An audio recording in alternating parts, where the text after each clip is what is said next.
pisan si cadar beureum anu ngayunan kisang kalbulung anti kitu deui Kang Dika henteu sempet nyaksian saha anu unggul saha anu kasoran itu nanti sabab si cadar beureum nitah ka anti jeung Kang Dika sangkan gancang bawa Ibu Raswati pikeun ninggalkeun eta tempatan. Kitu apaan Kang Dikanya? Bener gitu Mang Anteng. Tah ngeunaan saha si cadar beureum anu sabenerna. Boh pun bojo kitu deui abdi. Memang teu terang saha eta si cadar beureum. Sarta naon sababna geus 2 kali ngabantu ka urang. Jadi sakumaha anu ditanyakeun ku Mang Anteng teh memang tercam dijawab gitu.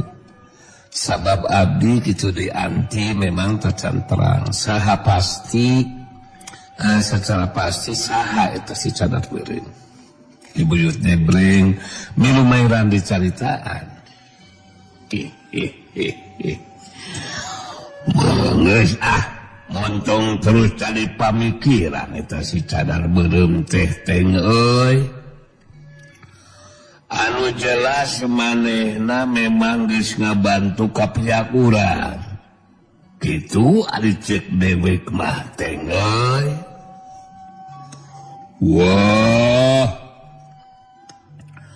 Napi mantrak jang di mana saran ngatuh ka murang nangoge kibuyutan. Jadi ngecek Anteng mah paling murang tebingsang nyangho di mana pangbemukanan eta sejarah beureum teh.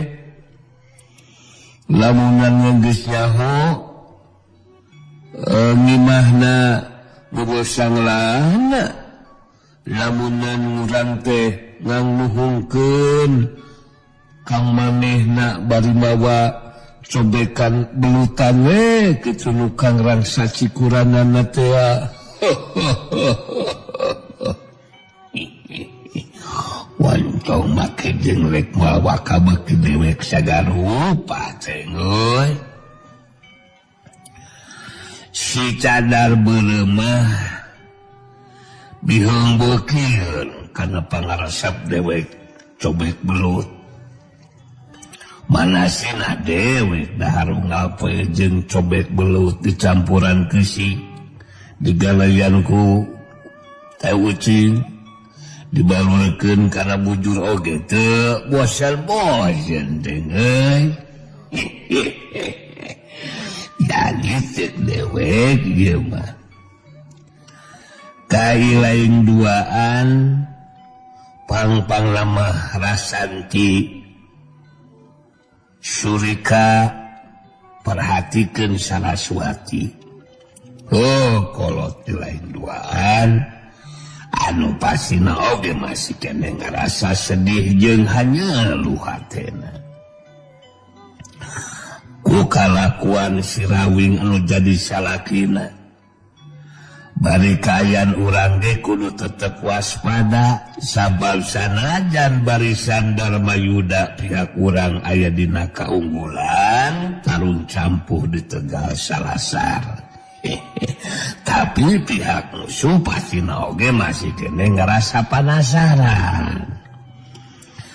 Rasanti nitep ka Kibuyut Debleng bertus nyarita. Disaurkeun ku Kibuyut memang rezeki. Pihak urang kudu tetep waspada.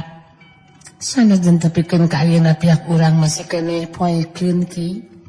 Saha anu geus mampu ngungkulan kakuatan elmuna Mbah Buyut iku sarenggi ki.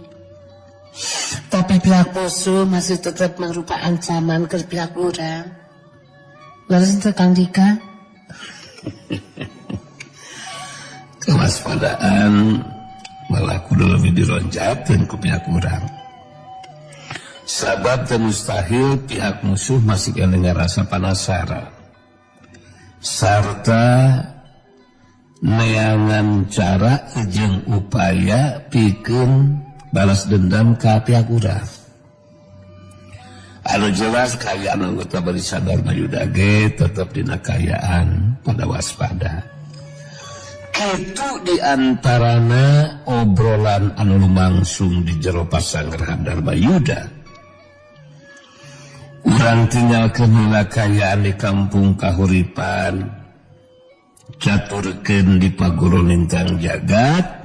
Seperti biasa ditepaskeun ngariung Tuan Willem ejenyekeun tamani katut Mbah Buyut Piku Sarenggi.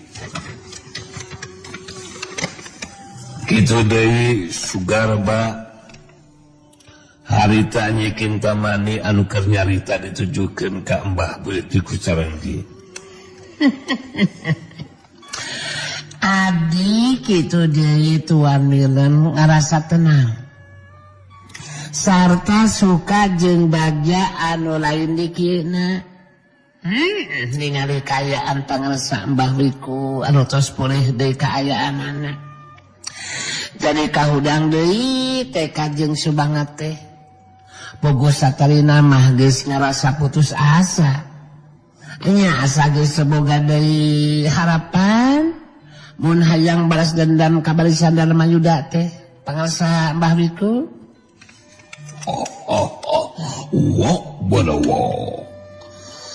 Kayaan dewek memang geus pulih sapinuhna kintamani. Dina ieu kasempatan dewek bakal nyarita sarta jelaskeun ka si Tuan dewek boga karep jeung kahayang anu teu meunang dibantah jeung ditolak kintamani. Nah, karep kahayang kumaha kitu maksud pangarsa Mbah Wiku teh? Mangga we jelaskeun ka abdi pangarsa.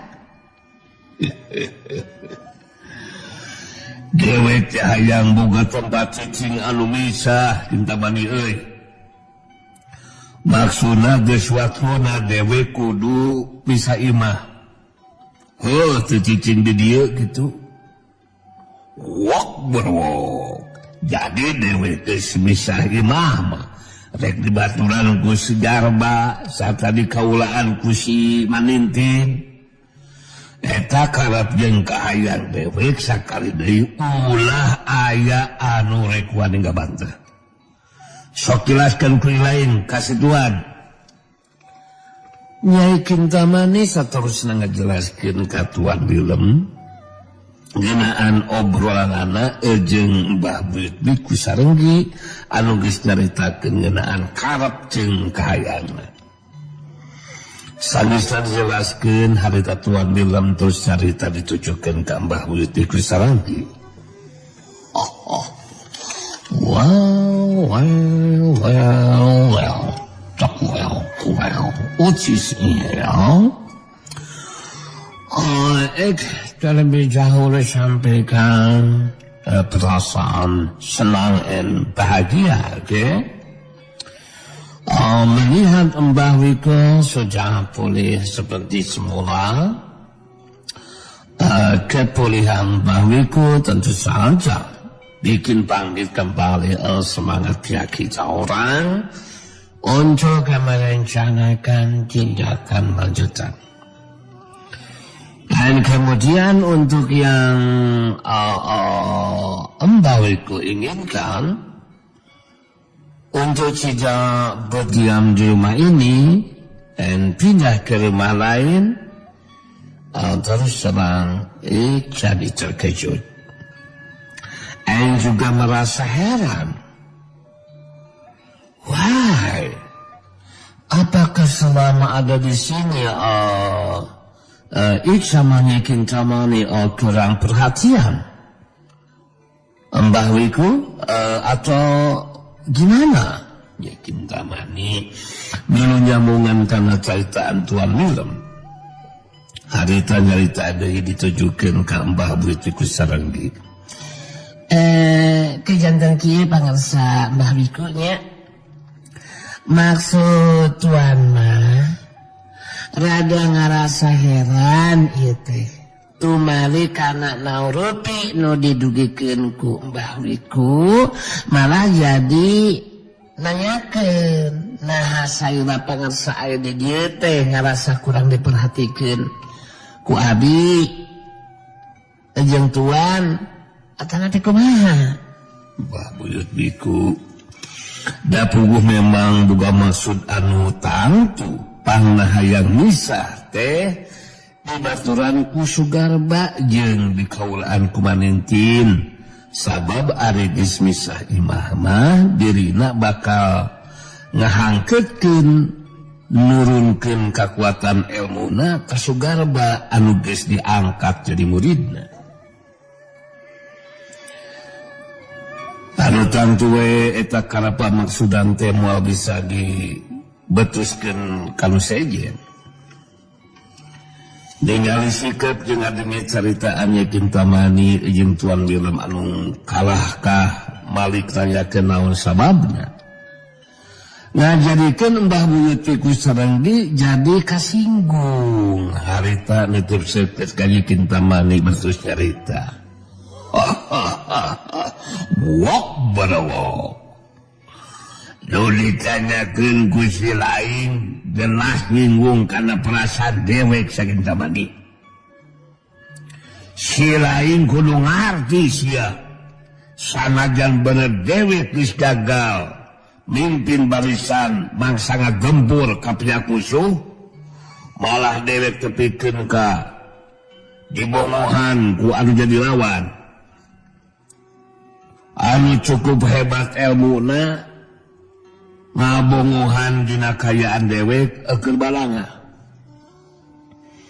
tepikeun ka dewek rubuh sarta jalangan tatu di jero tapi si lain jeung si tuan ge kudu bisa narima kana kanyataan tepikeun ka poe ieu dewek masih keneh jadi pamimpin barisan Wilem Kintamani Dijaya artina karep jeung kahayang dewek mangrupa kaputusan pribadi dewek anu teu bisa dibantah ku sing saha wae oge lawan si lain jeung si tuan teu disatujuan dewek ayeuna keneh bakal terus ngendak ninggalkeun paguru lintang jagat sanu make kudu datang di ka dieu Sugarba harita milu mairan caritaan ayeuna Kang Garba jadi milu cumarita ieu anu ditepikeun ku pangarsa Mbah Wiku eta marupa kaputusan ti pamimpin barisan Wilem Kintamani Dijaya anu tangtu we kudu jadi perhatian kudu jadi bahan tinimbangan keur Nyi Kintamani kitu deui Tuan Wilem sabab bisa jadi pangarsa Mbah Wiku butuh waktu nenangkeun heula diri di tempat anu nyisah bari sakaligus mikiran deui cara upaya pikeun ngalakukeun tindakan balasan ka pihak musuh kitu Sugarba mah Nyai Kintamani ngajelaskeun deui ngeunaan lumangsung eta obrolan ka Tuan Wilem sangeusna dijelaskeun harita Tuan Wilem daek teu daek kudu bisa nya tujuan kana karep kahayangna Mbah Buyut Biku Sarenggi sabab teu disatujuan geus negerakeun sikapna Mbah Buyut Biku Sarenggi bakal ninggalkeun paguru lintang jagat geus moal datang deui Tuan Wilem neuteup ka Mbah Buyut Biku Sarenggi betus carita wow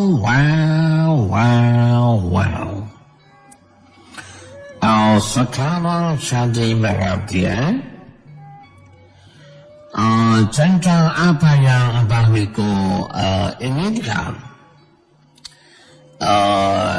tentu saja akan setuju begitu juga dengan Nyai Kintamani jadi untuk masalah itu tidak perlu dibantah lagi dan bagi pihak kita orang ada sisa masalah yang sempat hari ini belum ada nasihatnya, coba jelaskan sama Nyai. Yakin tamani nyelang ngaret kasih ka Sugarba, terus ngetrip ka Mbah Buyut ku Sarenggi, terus hari nyarita deui.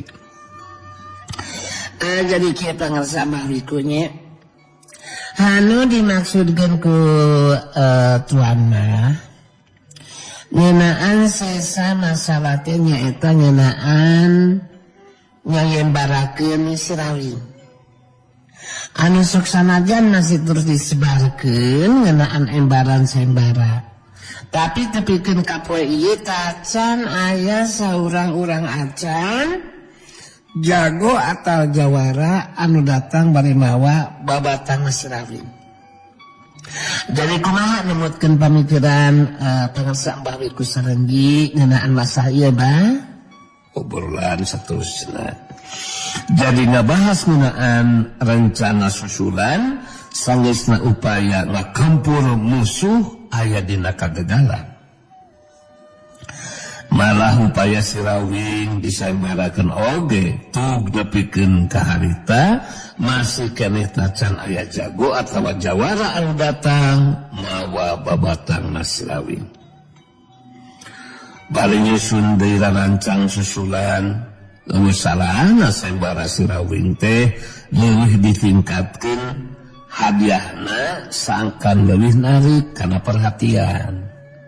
Ari saterusna Mbah Buyut ku Sarenggi jeung Sugarba bisa terus mikirkeun tindakan susulan anu ulah tepikeun ka ngalaman aya dina kagagalan deui. Caturkeun di semua lego panamping Baraya Cakra, Baraya Podcast manggali si jawara idaman jeung Dewi Kayang harita dari kareneng nyarane karena tetangkalan pokona mah sip deh manggali si jawar idaman anu harita keur cumarita. Hai dikala kita sekarang berdua menjadikan duduk berdampingan seperti ini, terus terang bagi akang mah jadi terus membayangkan tentang hari-hari mendatang sayang yang akan kita sulang bersama, oke? Dewi Kayang manisku, makanya akang di dalam hati senantiasa berharap agar nang boleh teh segala rengsek menupi dirinya, dan setelah itu nah bari kumaha kitu Kang kali teh coba jelaskan Kang.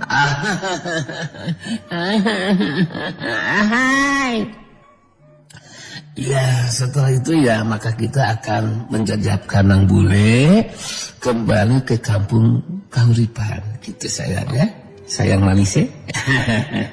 Dan kemudian kita berdua pun akan nyurang kehidupan baru, yaitu membuka lembaran baru sebagai dua insan yang menghijikan dua perasaan.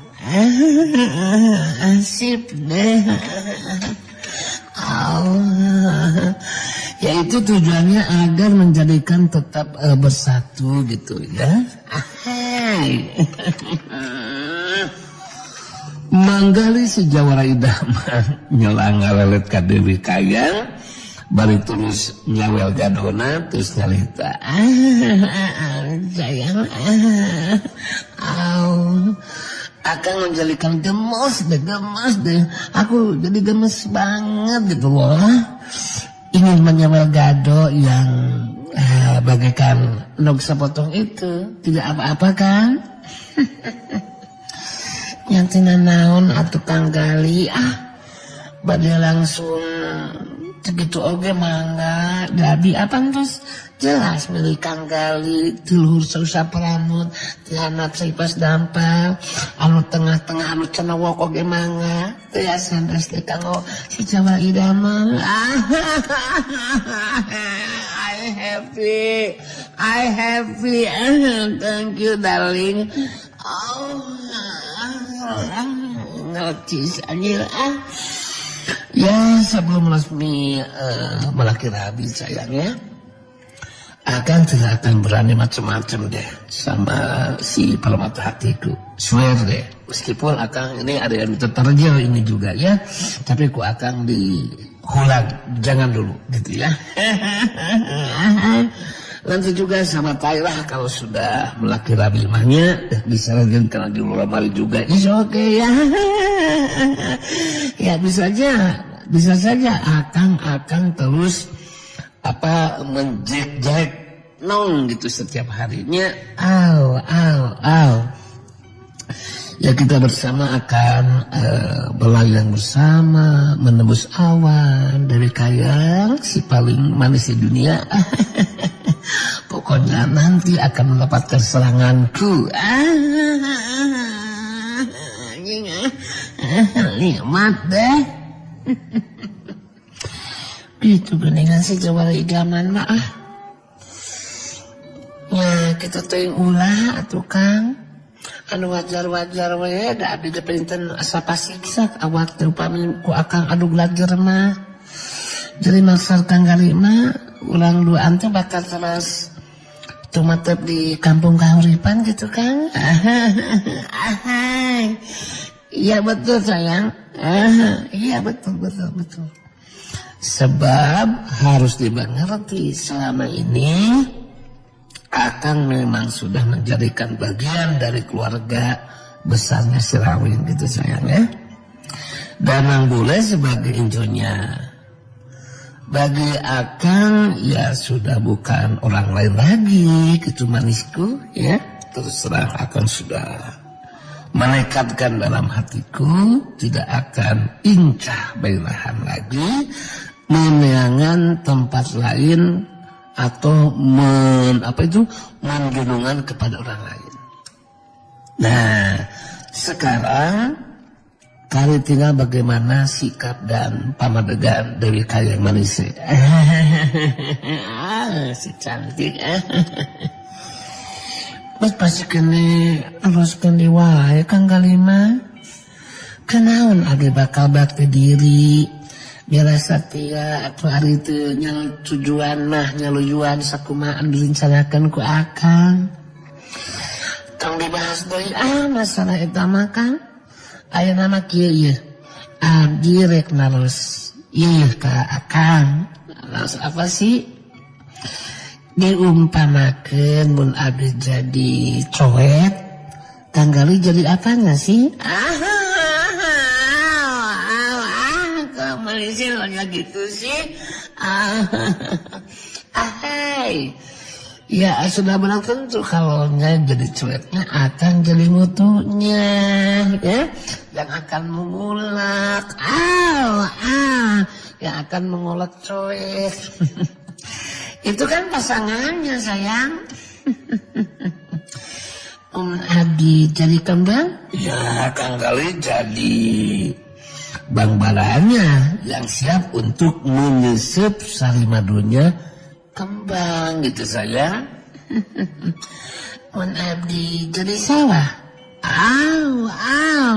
Ya Kang yang akan nanti yang akan mengairi, yang akan menyebor ketika sawahnya garing gitu. Kan sawahnya harus basah dong. Adi Kartirisan? Ya Akang yang akan menangkapnya dan apa itu?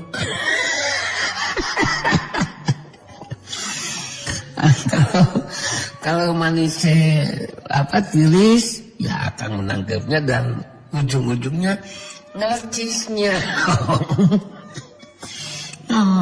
Tuh ciwit gerak. Karena gitu wae Kang Galima kelecis apaan sih kelecis teh? Kan sudah dibilangin sama Akang. keletih itu adalah semacam rujak kiri sayang anu karasa comrangna ya. Dina kayaan keur kitu harita Dewi Kayang jadi ngaranjung kaget. Waktu ngadenge sorang kah jalma anu ngageblik nuju ka labadinya. Geblik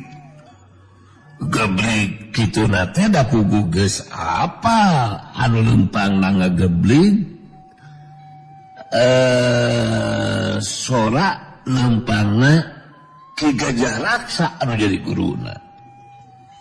Tetela bener anu datang teh Ki Gajah Raksa anu pangawakana cangkung luhur Simardada mesarua ujung pangtungan badana si Banteng Ulu.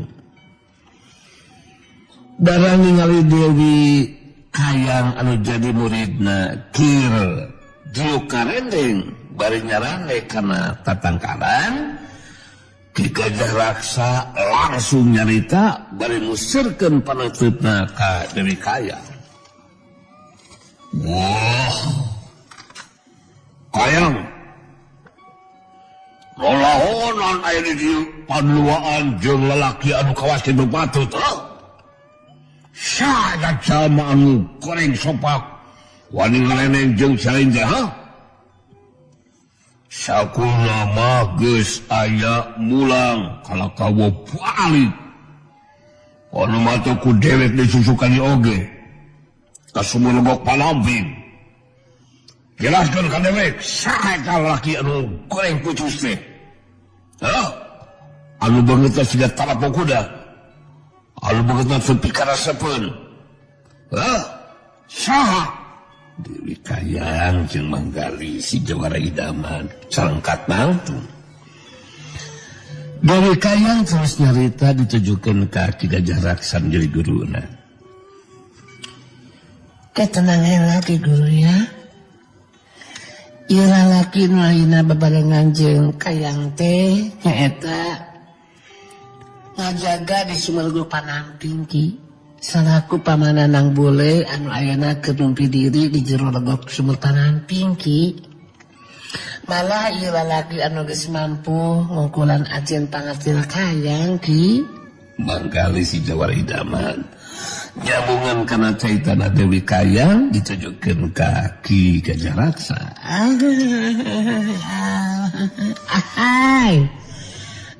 Perkenalkan dulu, aku Gali Surali si Jawara Idaman ya Ki. Seperti yang sudah dikatakan Dewi Kayang, dikarenakan si Jawara Idaman ia sudah mampu mengungkulkan kemampuan ilmu silatnya, maka diantara Dewi Kayang dan si Jawara Idaman sudah menjadikan pahet pasini untuk menyorang kehidupan melaki rabi gitu ya. Jadi jangan merasa kaget dan amal ya ketika melihat Dewi Kayang dan si Jawara Idaman duduk merendeng di bawah pohon. Yang namanya saling suka dan saling mencintai kan haknya kita berdua dong ya. Bisa dimengertos kan? Ki Gajah Raksa terus cerita deui. Wah, dewek marek ngitinan menjadi murid boga salaki kasih lain sekali. Maka jeung aku ke Jawara Idaman segala rupa sia. Ningali sikap jeung kayan si lain anu ulas jago kawas kieu ngakukeun geus mampu mungkulan kemampuan ilmu silatna si Kayang. Dewek teu percaya kalau ceritaan si lain Jawara Idaman. Dewek teu percaya dulu. Dewi Kayang tetap antep ka Ki Gajah Raksa terus cerita deui. Ki Guru urang rek halangan karena rasa kasuka jeung kacinta Kayangnya. Sakumaha anu kungsi dicaritakeun ka Ki Guru. Kayang mulai boga salaki mun lain ka lalaki anu mampu ngungkulan kana ajen pangarti Kayang gitu Ki.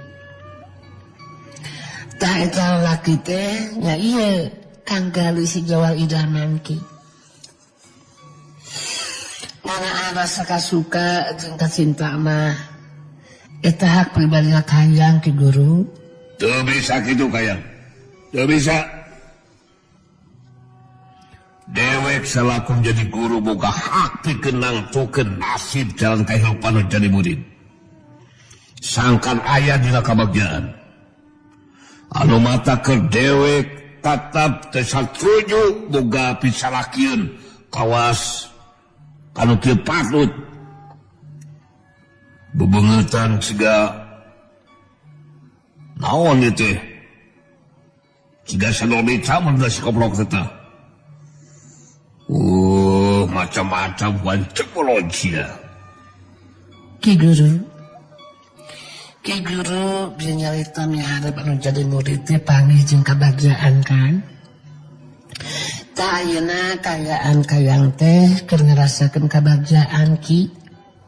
Sabab bisa paterima rasa kitu deui rasa kasuka jeung kang gawi si Jawara idaman. Nah buat kala karikatur kehidupan Kayang geningan Ki. Jelas kudu milu ngatur we Kayang. Sabab cewek teh anu jadi guru da. Anu bakal mere ide di jeung henteu. Kayang sanajan teu diidinan tetep mah bisa dihalangan Ki Guru. Jadi maksud si lain teh rek bantah kalau jadi guru Kayang. Bukan Ki Guru sorangan anu ngatur hak pribadi Kayang Ki. Ningali anu jadi guru jeung muridna kalakah jadi paloba-loba carita. Harita manggali nyelang-helang ngararet ka Dewi Kayang marupa isarah sangkan mereka sebatan pikeun cumarita. Geus kitu si Jawara idaman neuteup ka si Gajah Raksa terus nyarita. Hai. Hep dulur. Nantilanan lah. Jangan sampai paloba-loba carita lah. Jangan lamalah menjadikan adu renyum seperti begindang ya. Si Gajah meninggali guru dan murid mau papasean tidak ada dipandang dong. Ya sekarang mah ya aku si Jawara idaman akan mencoba memberikan jalan keluarnya. Jalan keluar kumaha maksud si lain teh? Coba jelaskan kami. Begitu ya ke Gajahnya, begitu. Dengerin ya, dengan seksama. Akan menjadikan lebih baik ya kalau Ki Gajah menguji kemampuan si Jawara idaman. Itu sajalah gampangnya. Andaikan saja si Jawara idaman yang eleh jajaten ya, maka aku akan membebaskan Dewi Kayang tidak akan tulus dijadikan pamajikan. Swear nih ya, swear nih. Akan tetapi seandainya Ki Gajah yang eleh jajaten sama aku, ya aku nih ya, maka harus memberikan doa restu kepada Dewi Kayang dan si Jawara idaman untuk menyorang kehidupan melaki rabi ya. Jadi sekarang mah ya kari mau bagaimana kumaha ya Ki Gajah, apakah setuju atau tidak dengan apa yang si Jawara idaman katakan barusan? Gimana nih? Gajah Raksa nutup sekit kamanggali si Jawara idaman terus cerita deui. Dewek setuju kalau cerita si lain Jawara idaman. Ku dewek bakal dibuktikan tepikeun ka mana kemampuan diri si lain. Di tempat lembaga aja jaga kenal sia. Hei.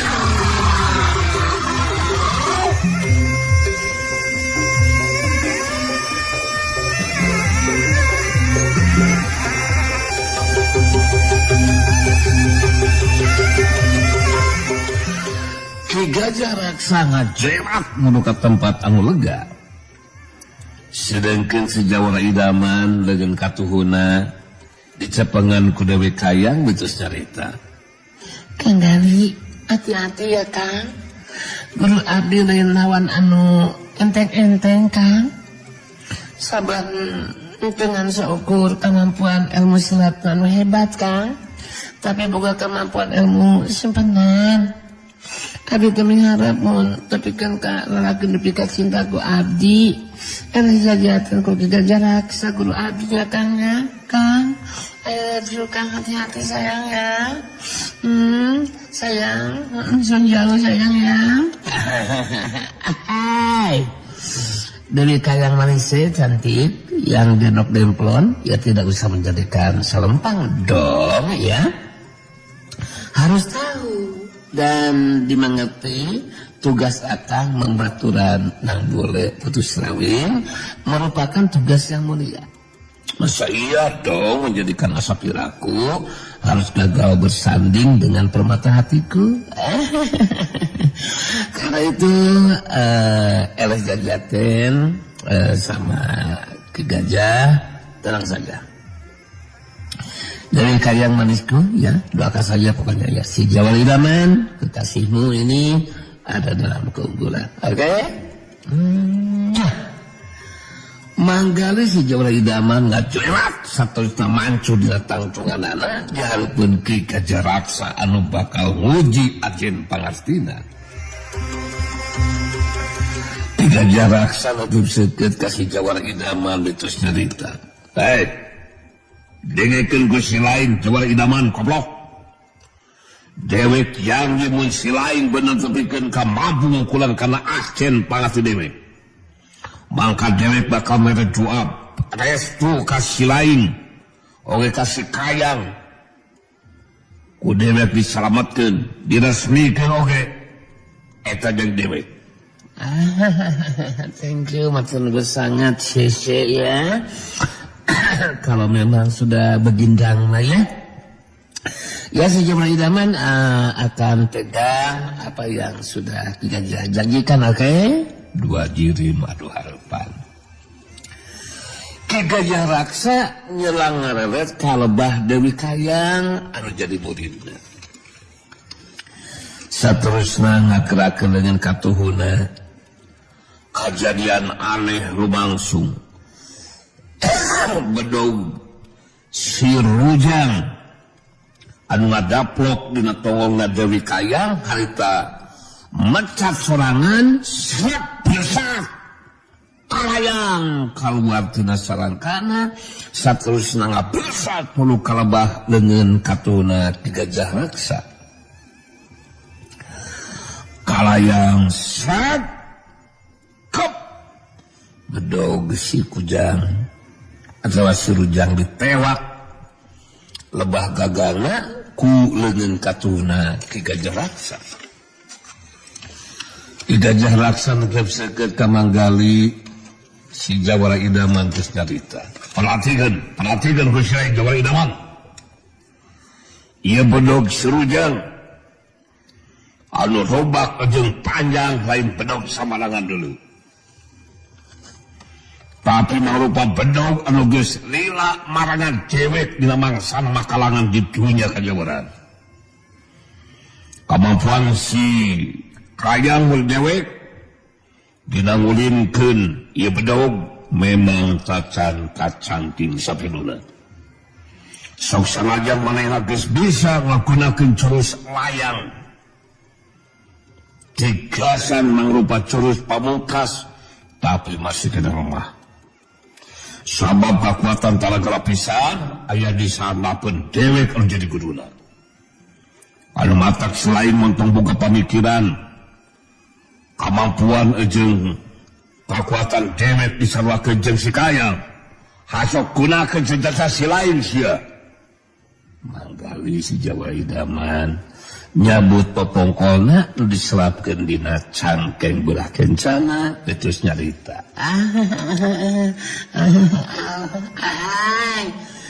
Aku si Jawara Idaman tidak melakukan pakarang atau senjata yang lain iki. Hanya pembokal ini yang dijadikan senjata ya. dan diharapkan akan mampu mengimbangkan kekuatan Bedog Si Rujang. Ya, aku nggak punya apa-apa. Ya, sedangkan untuk masalah akhir pertarungan yang menjadikan bagaimana kumaha. Ya, bagaimana kumaha engke saja lah. Ya, is okay no problem. Yang jelas